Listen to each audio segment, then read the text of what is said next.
Rakesh master గురించి ఏమైనా చెప్పదలుచుకున్నారా? ఏం చెప్పని చెప్పు. రాకేష్ మాస్టర్ ఏంటంటే నాకు అన్నేమీ చేశారు, మంచి చేయలేదు. 4-5 లక్షలు నా డబ్బులే వాడేశారు. తర్వాత నేను ఫ్యామిలీలో కలిసిపోతాను, వేరే వాళ్ళు తీసుకెళ్ళిపోయారు. తీసుకెళ్ళి సంవత్సరానికి చచ్చిపోయారు. అదే నా దగ్గర ఉంటే ఇంకా 4-5 ఏళ్ళు బతుకును అన్నారు అందరూ కూడా. నేను అంటాను కాదు అలాగా. అసలు తీసుకొచ్చింది మిమ్మల్ని ఆయనే కదా? ఫస్ట్ తీసుకొచ్చారు, ఛానల్ పెట్టించింది కూడా ఆయనే. నేను కాదని అంటలేదు కదా. మరి నేను ఎలా చూసుకున్నాను ఆయన్ని? చూసుకున్నావు. ఆయన వల్ల ఇప్పుడు మీరేమంటున్నారు? నువ్వు ఫేమస్ అయ్యావు, నీకు డబ్బు వచ్చింది. కానీ అతని వల్ల నీకు వచ్చింది. కానీ ఏమొచ్చింది? పేరు వచ్చింది అంతే కదా, డబ్బు అయితే రాలేదు కదా. అంటే యూట్యూబ్ ఛానల్ పెట్టించింది ఆయనే కదా. ఆయనే డిలీట్ చేస్తాడు కదా మళ్ళీ. అంటే ఉన్న రోజులు మీరే తీసుకున్నారు కదా. తీసుకుంటామని ఆయన నేను పోషించాను. నెలకి 30,000-20,000 పెట్టేదాన్ని, రోజుకి 500 ఏమో కూర తెచ్చేదాన్ని. మరి అలాంటప్పుడు అంతా నేను చూసాను ఆయన్ని. కడాకరికి వాళ్ళ ఫ్యామిలీ టైప్లోకి వెళ్ళిపోవాలని ఒక దుష్టుడు తీసుకెళ్ళిపోయాడు. అంటే ఎవరు ఇలా చేశారు? ఆయన పక్కకు పోవడానికి కారణం ఎవరు? నేనేం చెబుతాను, పేరు వద్దు మళ్ళీ గొడవలు. దుష్టుడు తీసుకెళ్ళిపోయాడు. 6 నెలలకి ఆయన ఫుడ్ పెట్టడం మానేశారు, ఏం చేయడం మానేశారు. 2-3 ఇల్లు మార్చేశారు. ఎవరు చూస్తారు తాగిపోతుంది చెప్పు. నేనంటే ప్రాణం కింద నాకు యూట్యూబ్ పెట్టించారు. దాంట్లో 1,80,000 వస్తాయి, 90,000 వస్తాయి, 60,000 వస్తాయి. నేను హ్యాపీగా దేవుడి కింద ప్రేమించి చూసా. పక్క తప్పుకున్నారు, ఎవరు చూస్తారు? చూడలేదు, చచ్చిపోయారు. నేనేం చెప్తాను?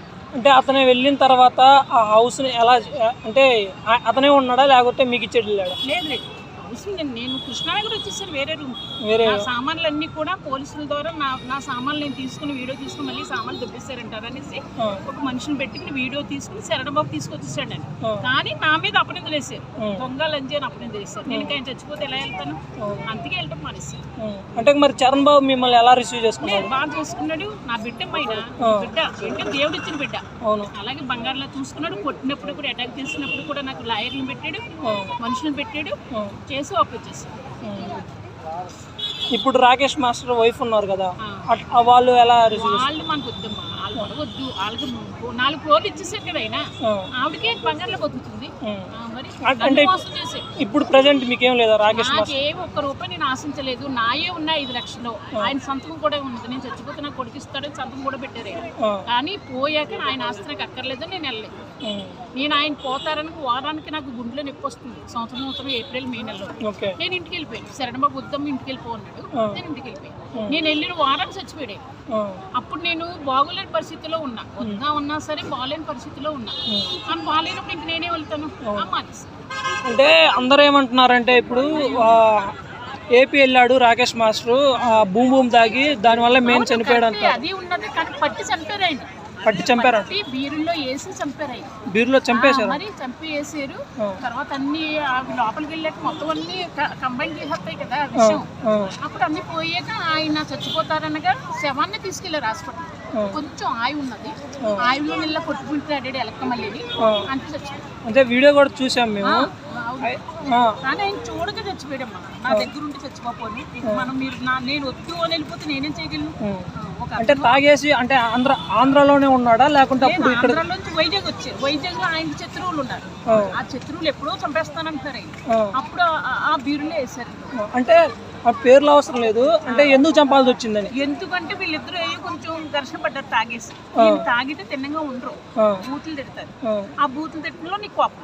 అంటే బూతులు అంటే రాకేష్ మాస్టర్ అని అతను పక్కన కొంతమంది ఉంటారు కదా, ఉప్పల బాలు, అగ్గిపెట్ట మచ్చ, ఇలాంటి వాళ్ళు ఉంటారు కదా. ఆయన దగ్గర అలాంటి వాళ్ళు ఉంటారు కదా.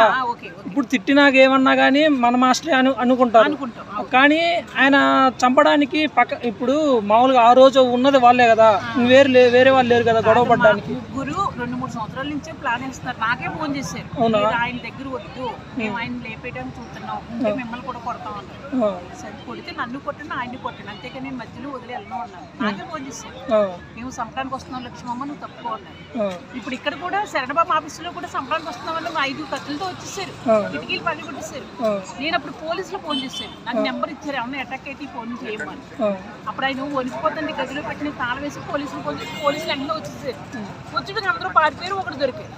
ఆ దొరికితే వాళ్ళందరినీ లాగి మళ్ళీ మొన్నాడు జైల్లో పెడితే వాళ్ళ అమ్మ నాన్న వచ్చి కాళ్ళు పట్టుకుని వాపోతు తీసుకోమన్నారు. వాపోతు తీసుకో ఇక్కడ నుంచి మేము మణికొండ వెళ్ళిపోయాం. మణికొండ వెళ్ళాక ఒకడు కన్నేసి తీసుకెళ్ళిపోయాం. అయితే రాకేష్ మాస్టర్ లోన్ తెలుస్తుంది అంటారు మీకు? రాకేష్ మాస్టర్ లోన్ లేడు తెలుస్తుంది అంటారు మీకు? రాకేష్ లోతంటే ఆయన కోపిష్టం అందరికీ తెలుసు, తిడతాడని అందరికీ తెలుసు, ఫుల్ డ్రింక్ అని అందరికీ తెలుసు. నేను మార్చుకున్నా. అదే ఫస్ట్ లో ఎలాగుంటే తర్వాత కూడా అలానే ఉంటే మీకు బాగానే ఉండేది అంటారు. మీకు బాగానే ఉండేది. మార్చుకున్నాను. ఆయన్ని తాగటంలో వాటర్ పోసేసి ఎక్కువ ఉంటే దాచేసి అలా మార్చుకున్నానమ్మా. బూతులు మానేసారు, తాగుడు మానేసారు, ఆరోగ్యం బాగుంది. మధ్యలో ఒక వ్యక్తి వచ్చి నామే కన్నేసి తీసుకెళ్ళాను. అంతే 10 రోజుల్లో నేను ఖాళీ చేస్తాను అక్కడ రూము. ఆయన నుంచి చేసుకున్నాను. Okay, thank you. సరేనా? బై.